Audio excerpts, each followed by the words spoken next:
They zip-tied my teenage daughter for wearing leggings. No arrest, no warrant, just Deborah and her fake HOA security goons. She called it community protection. I called it kidnapping. What she didn't know, I'm the state attorney general. When I saw the files she kept on kids, mothers, neighbors, even toddlers in chalk-drawn driveways, I didn't just get angry. I declared war. What we uncovered next: illegal surveillance, secret code names, a fantasy militia funded by your HOA dues. And the best part? Deborah had no idea what was coming. You'll never guess how this ends. And trust me, she didn't see it coming either. Friday, 5:37 p.m. The sun was dipping behind the rooftops of Crestwood Lakes, casting a soft golden light on the quiet sidewalks. Lily, my daughter, 16, bright, disciplined, stepped off the community shuttle, her duffel bag slung over one shoulder, cheek still flushed from ballet practice. She wore her training outfit, a zip-up hoodie, black leggings, and soft canvas shoes. Nothing flashy, nothing inappropriate, just a tired kid on her way home. Then came the screech of tires, rubber on concrete. A black golf cart swerved across the path, cutting her off like a tactical checkpoint. 3 figures in matching dark polos jumped out, their shirts reading HOA security, though anyone with half a brain could tell they weren't real officers. No badges, no name tags, just duct-taped walkie-talkies and plastic holsters carrying clipboards like weapons. "Stop right there," the tallest one barked. Lily froze, confused. "Excuse me? Where are you headed?" he demanded, stepping closer. "My house. I live on Willow Street." One of them circled behind her. Another pulled out a phone and snapped a picture of her. She clutched her duffel tighter. That outfit, the woman among them said, short blonde hair, sunglasses at dusk, an unmistakable sneer on her face that violates HOA Regulation 14C. Form-fitting apparel with visible elastic seams in common areas after 5:30 p.m. is strictly prohibited. Lily blinked. What? That woman, the one with the icy voice, was Deborah Whitaker, HOA president and self-appointed queen of purity. Deborah tilted her head and smiled like a hyena. "Sweetheart, you may not realize this, but those leggings send a message. A visual disturbance. We can't have that in Crestwood Lakes." Lily stepped back. "I'm just walking home." Deborah snapped her fingers. Protocol yellow, non-compliant, minor containment required. Before Lily could react, the 2 men grabbed her arms. "Hey, let go of me." They yanked her duffel bag to the ground, zipped her wrists together with a plastic tie, and dragged her toward the back of the golf cart, as if she were some shoplifter at a department store. Neighbors peeked through blinds. One man held up a phone but didn't interfere. Lily shouted, voice cracking, "Call my dad! You can't do this!" Deborah leaned in, lips close to Lily's ear. "Oh, honey," she whispered, "when you're dressed like that, your rights become flexible." They shoved her into the cart, slammed the gate shut. Deborah turned, straightened her clipboard, and nodded. Crestwood is safe again. And that's when my phone rang. I was already grabbing my keys before the second ring, and I swear to God, Deborah had no idea whose daughter she had just touched. I didn't drive. I charged down Willow Street like a warhead on legs, engines screaming, every red light a challenge. My hands clenched the wheel so tightly, my knuckles turned bone white. My daughter, zip, tied by self-righteous golf cart cowboys with plastic radios and power fantasies. And Deborah Whitaker? Deborah was behind it. I reached the HOA administration lot in under 4 minutes. The community safety center squatted behind fake brick, the words peeling off the cheap sign. I spotted the black golf cart first, parked like a trophy kill out front. Then I saw her. Lily sat on the concrete, wrists red, mascara smudged from tears. Her duffel bag lay beside her, unzipped, its contents scattered. She looked up as I approached, and her face crumpled. "Dad?" I dropped to my knees. "You okay? Did they hurt you?" She shook her head quickly, but her voice cracked. "They tied me up for what I was wearing." My jaw tightened, my chest burned, and then I heard it. "Well, well, you must be the father." That voice. Deborah Whitaker appeared from behind the lobby door like a stage actress in a morality play, clipboard in hand, lips curled into a smug little smile. I rose slowly, deliberately. "Untie her. Now." Deborah blinked. "She's been processed already. We were just waiting for a parent or guardian to discuss next steps." You assaulted a minor, I growled. There are no next steps. There's only legal fallout. Deborah scoffed. Oh, please. No one laid a finger on her.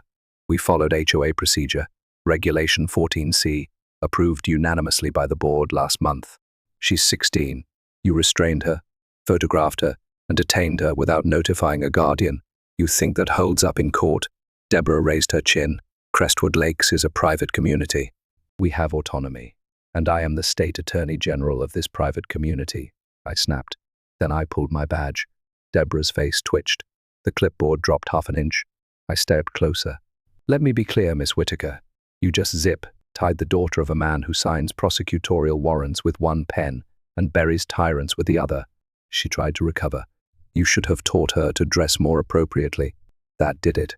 I closed the distance in one breath.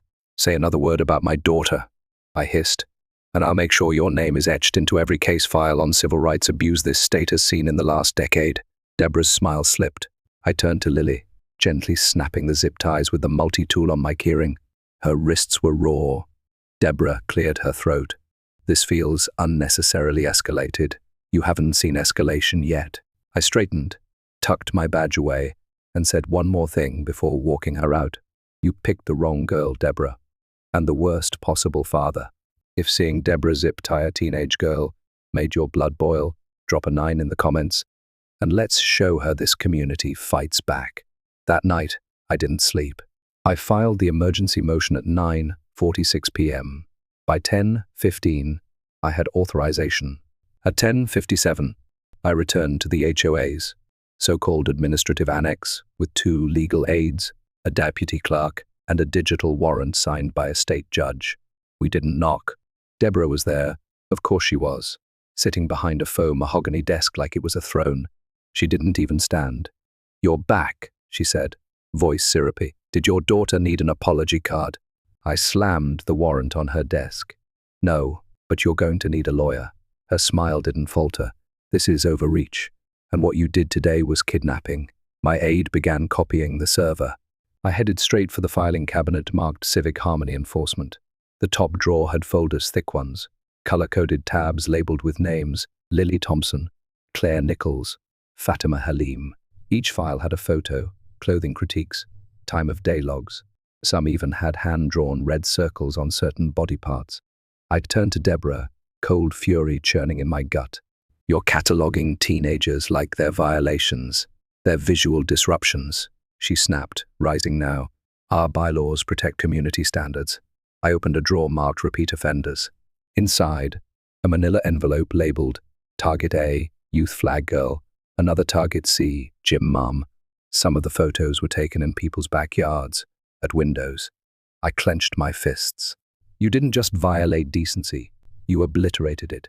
Deborah folded her arms. Someone has to maintain order. I stepped toward her. You think this is order? You built a perversion machine. You watched children like they were threats. Her eyes didn't blink. Your emotional tone is noted. I leaned in. My tone will become a headline. You think today was bad? You haven't seen what happens when I prosecute. She blinked. For the first time, she blinked. And in that second, I knew she wasn't just arrogant, she was dangerous. And I had just torn open the first layer of rot. The room was packed. Neighbors fidgeted in folding chairs. Whispered rumors floated like smoke. He's the Attorney General. They zip-tied his daughter. Deborah has files on kids.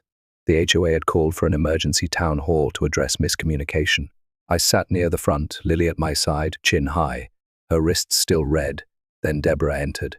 Flawless hair, clipboard, a red power blazer so sharp it could slice through steel. She stepped onto the makeshift stage like she was running for queen of something, waving, smiling, soaking up attention like a sunflower in spotlight. Good evening, Crestwood, she said smoothly into the mic. I know emotions have run high. I called this meeting to clear the air and realign our community values. I stood before she could continue. You mean the values where teenage girls get restrained by grown men in golf carts? A hush fell. Deborah's eyes narrowed.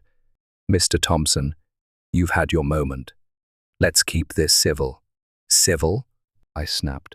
You stalked my daughter. You kept files on dozens of residents' photos, annotations, circle marks. Someone gasped. Deborah waved a hand dismissively. Characterization.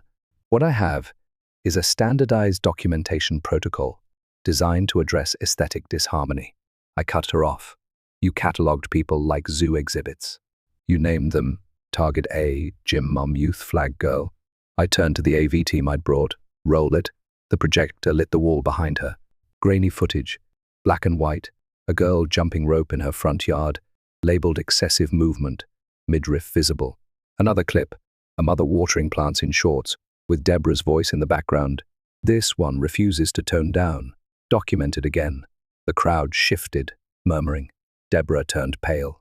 That footage was taken from inside private homes. Someone yelled. Deborah grabbed the mic. Those were safety audits, nothing more. Then why were the files marked Behavior Correction Phase 2? I stepped forward, fire in my chest. This wasn't about safety. It was about control. And your little HOA empire, it's crumbling tonight. Deborah clenched her jaw. We needed order. People don't understand boundaries anymore. No, Deborah, I snarled. You don't. You've mistaken power for permission, and you just watched that illusion die under a damn projector. Silence, heavy. Then, she screamed at my daughter for wearing a Girl Scout uniform. A woman whispered. She made me repaint my garage door 3 times. A man muttered. Deborah backed away. The podium suddenly looked too tall for her. I faced the crowd. You've been afraid to speak. I'm here now, and I promise you, this ends. Applause erupted loud, raw, real. Deborah didn't speak again that night. She just stood there, flushed, jaw tight, drowning in the truth. And the neighborhood? They weren't blinking anymore. I filed the lawsuit at 7:02 the next morning. 6 counts, unlawful detainment of a minor, violation of civil liberties, illegal surveillance, defamation, emotional distress, and abuse of power under a homeowners association charter. I didn't file it quietly. I sent a copy to every resident's inbox, posted it on the HOA message board, and stapled it to the bulletin board next to the Crestwood Community Pool, right over the approved yard gnome sizes flyer. By noon, the neighborhood was buzzing. But Deborah, she came out swinging.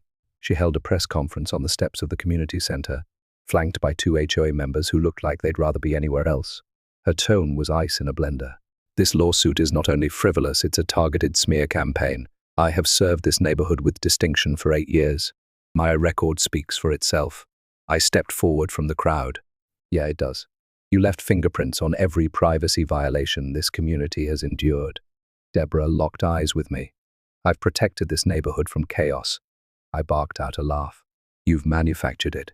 You didn't build order, you built a cage. And now the bars are snapping. She turned to her board. Anyone who wishes to resign may do so now, but let it be known, abandoning order in times of crisis is cowardice. That was her mistake, because people were done being scared. Miss S. Langston, HOA treasurer, took a step forward. She'd been quiet for years, always nodded when Deborah spoke, never objected. I quit, she said softly, then louder. I quit, and I kept copies. Deborah's head snapped toward her. Excuse me? I kept records, Deborah. The invoices, the unapproved purchases, the security contracts that don't exist in the city system. I wasn't brave before, but I'm tired of pretending. Gasps rippled. Deborah's veneer cracked. You're betraying the community. No, Langston said, pulling a flash drive from her purse. I'm protecting it. I walked up and extended my hand. She placed the drive in my palm like it weighed more than gold. Deborah turned red. This is mutiny. No, I said. This is accountability. She tried to grab the mic again, but the board, what remained of it, stepped back. No one stood beside her now. And for the first time since this war began, Deborah looked truly alone. The courtroom was packed. Deborah strutted through the double doors in a blinding white blazer, oversized sunglasses, and heels sharp enough to puncture tires. In one hand, a glittered binder that read freedom through order. In the other, a coffee mug that said, not today, chaos. She didn't bring a lawyer. Your Honor, she said, removing her sunglasses like she was stepping onto a talk show. I will be representing myself. No one understands the will of this community better than I do. I exhaled slowly, resisting the urge to laugh. The judge raised an eyebrow, noted, let's proceed. The prosecution laid out the facts, surveillance photos taken through windows, dossiers on children labeled visual threats, financial discrepancies in HOA, accounts $11, 00 marked as aesthetic emergency response training, zip-tied minors, a tactical spreadsheet that labeled my daughter as a level 2 disruption. I watched Deborah take notes on a pastel notepad that said boss energy. Then it was her turn. She stood, smoothed her blazer, and clicked the remote. A slideshow began. First slide, dressing for decline, a statistical overview. Second, leggings, lace, and the death of civility. The judge cleared his throat. Miss Whitaker, this is irrelevant. Deborah held up a finger. It's context. Napoleon once said. I snapped. You're not Napoleon, and this is not a TED Talk, the judge interrupted. Deborah turned toward me. You're the reason this community is falling apart. You incited rebellion, you led a misinformation campaign, and let's not forget, your daughter wore spandex in public after hours. I stood. She wore workout clothes after ballet and you had her zip-tied. Deborah jabbed a finger in the air. And that's why we need stricter enforcement. Gasps echoed. The judge slammed his gavel. Order. Deborah wouldn't stop. I am the backbone of Crestwood. I've kept this place safe from joggers, neon colors, and unsanctioned backyard hammocks. You all should be thanking me. Silence. Then a whisper, then laughter. Even the bailiff coughed behind his hand. I leaned in, calm, but cutting. You didn't lead a neighborhood, Deborah. You ruled it like a cartoon tyrant in yoga pants. She spun toward me. This is a witch hunt. No, I said, this is justice. Her binder slipped from her grip and hit the floor with a hollow slap. And for the first time, her voice faltered. I was trying to bring structure. The judge looked down at her with a flat stare. Miss Whitaker, you brought chaos. He adjourned for recess as she sat back down, shoulders rigid, hands shaking. I could tell Deborah knew the curtain was closing, and no clipboard in the world could save her now. By the time court resumed, the audience wasn't watching Deborah with fear anymore. They were watching her the way you'd watch a fuse burn down, silent, focused, waiting. She returned to the stand, looking smaller. The white blazer now looked like a costume, stiff, out of place. Her binder stayed on the floor where it had fallen. The judge didn't even sit down before speaking.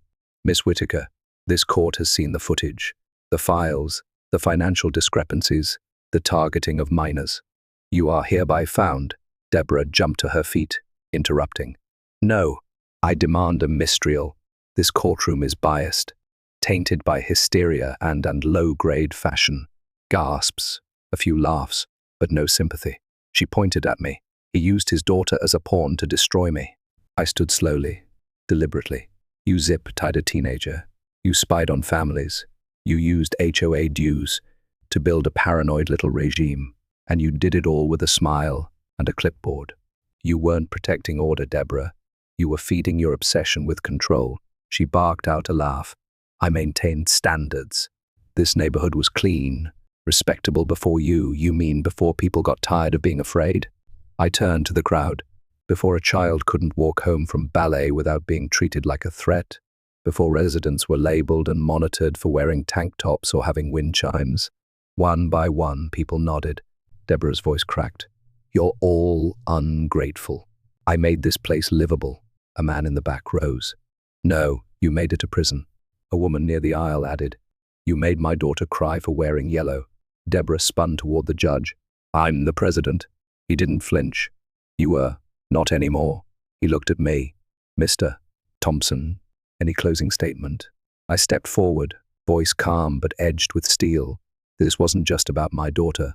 This was about every person you tried to shame into silence, every neighbor you humiliated. You ruled through fear, Deborah, but fear only works until someone says enough. I faced her one last time. And today, we said it. Deborah's knees buckled. She sat without being told. Her blazer now looked too big for her frame. The courtroom stared not with pity but clarity. For the first time in her life, Deborah Whitaker had no microphone, no stage, and no one listening. And in that vacuum of silence, justice finally echoed louder than her voice. 2 weeks later, I saw her again. Deborah Whitaker walked into the county sheriff's department at 8:02 a.m. sharp, her posture stiff, her chin lowered. The white blazer was gone, replaced by a county-issued neon vest. Her sunglasses were off. Her hands, once manicured and full of commands, now trembled as she held a plastic time card and a trash picker. She didn't speak to anyone. She didn't make eye contact. She just clocked in. I leaned against the break room door, sipping coffee. "Morning, Deborah," I said evenly. She flinched, didn't answer, didn't look up. Good. It wasn't about humiliation. It was about visibility. She used to hide behind rules and bylaws, clipboards and fake authority. Now she walked the very halls she once ruled as nothing more than another name on a timesheet. And out in Crestwood, things shifted. The community elected a new interim HOA president, Nana Green, a retired city clerk known for her fairness and quiet strength. First order of business: cancel every bogus citation, issue refunds, make the HOA budget public. The neighborhood tactical safety team was disbanded, their golf carts sold at auction, the compliance vests donated to a local theater group for a dystopian play. As for Greg and his zip tie brigade, community service, civics training, and a permanent ban from any form of neighborhood enforcement. Greg now hands out towels at the community pool, no headset, no clipboard, just sunscreen and a whistle. And me? I kept doing my job, serving justice, not chasing it, protecting people, making sure no one ever had to flinch when they saw a clipboard again. One Saturday afternoon, I was grilling ribs in peace. Lily sat nearby, finally laughing again. Samson, the dog Deborah once labeled a visual disturbance, dozed in the sun. Nana stopped by with a homemade pie. "You should have run for HOA president," she smiled. I chuckled. I already have a full-time job cleaning up other people's messes. Then, as if summoned by karma, Deborah appeared, vest on, trash bag in hand, slowly walking the sidewalk she once patrolled like royalty. She picked up a crushed soda can, then a crumpled flyer. She looked smaller than I remembered. Lily noticed her. "Should we say something?" "No," I said, eyes still on the grill. She hears it loud and clear. Across the lawn, kids played in neon colors. A woman painted her porch lavender. No one got cited. Deborah walked past all of it, past the freedom she once tried to strangle. No threats, no clipboard, just her, a vest, and a trash bag full of consequences.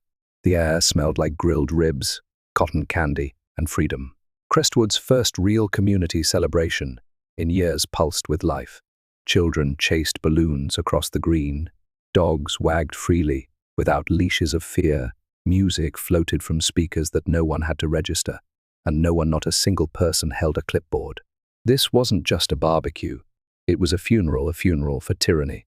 Every folding table, every paper plate, every laugh that rang out was a nail in the coffin of Deborah Whitaker's reign. Near the dunk tank stood a cardboard cutout of Deborah, complete with her signature red blazer and a laminated clipboard. Someone had taped a citation to its chest that read Violation 13B, excessive joy. Kids lined up with beanbags. Each hit drew cheers. I stood by the edge of the park, sweet tea in hand, Lily beside me, Samson curled at my feet. Across the grass, neighbors talked like neighbors again, not inmates, not suspects. And then she appeared. Deborah, same vest, same trash bag, same sidewalk she used to guard like it was a throne room. She didn't yell, didn't flinch, just walked slowly past the celebration, picking up candy wrappers and bottle caps. The very people she used to fine were now the ones she cleaned up after. People saw her. Phones came out, but no one jeered. She wasn't worth the energy. I watched as she passed the dunk tank. She hesitated, just for a second, when a beanbag smacked her cardboard face, and the crowd laughed. Our eyes met. I didn't smirk. I didn't nod. I simply watched. Rick, my deputy, appeared beside me with a lemonade. "You think she'll try to claw her way back?" I shook my head. She might. People like her always do. But this time, the neighborhood knows the law, knows what power should look like and what it shouldn't smell like. He clinked his cup to mine. "So what now?" I looked out at the families, the colors, the noise, the freedom. Now we live. We speak. We stand. And if anyone tries to rule with fear again, we shut them down fast. A gentle breeze passed. Someone strummed a guitar near the gazebo. A couple danced. 2 kids spray painted hearts on the sidewalk. No one stopped them. Deborah turned a corner and vanished down the path, hunched, silent, swallowed by a neighborhood she could no longer control. She wasn't gone, but she was finished. Because justice doesn't always look like handcuffs. Sometimes it looks like a clipboard in the trash, a teenage girl walking home in leggings, and a whole town finally breathing without asking for permission. Justice doesn't always come in the form of flashing lights or courtroom verdicts. Sometimes it walks quietly, wearing a neon vest, carrying a trash bag. Deborah wasn't erased. She wasn't locked away in a cell. She was left alive, stripped of power, of control, and of the fantasy world she built on fear and fake rules. And maybe that's the real punishment. Because true justice doesn't just silence tyrants, it restores dignity to the people they tried to break. This story wasn't just about a clipboard-happy president gone rogue. It was about a father who refused to bow, a daughter who never should have had to fight, and a neighborhood that finally opened its eyes and found its voice. So, what can we learn from all of this? Power is seductive, especially the kind wrapped in titles, procedures, and pretend authority. But power without empathy, without accountability, that's not leadership. That's tyranny in disguise. Deborah used bylaws like weapons. She turned safety into surveillance, and she mistook silence for obedience. But the moment someone stood up, the moment one voice refused to back down, her empire collapsed like it was built on sand. And maybe you've seen a Deborah like this before, not just in an HOA, maybe at your job, your school board, even in your own family. Someone who thrives on control, who rewrites rules to serve themselves, and punishes anyone who dares to be different. If that reminds you of someone, drop their role in the comments, no names. Just say boss, neighbor, in-law, principal. Let's see how many of us have walked through the same storm and stood tall on the other side. And if this story lit a fire in you, if it made you cheer when the crowd turned or feel that surge when the badge came out, smash that like button so this story reaches more people who need to hear it. And hey, don't just watch and walk away, subscribe to the channel, because we've got more stories just like this of justice, resistance, and people who take their power back, one clipboard at a time. This wasn't just about a girl in leggings. It was about every person who's been labeled, silenced, or shamed for simply existing. And to anyone out there still afraid to speak, remember this. The moment you say enough, you've already won the first battle.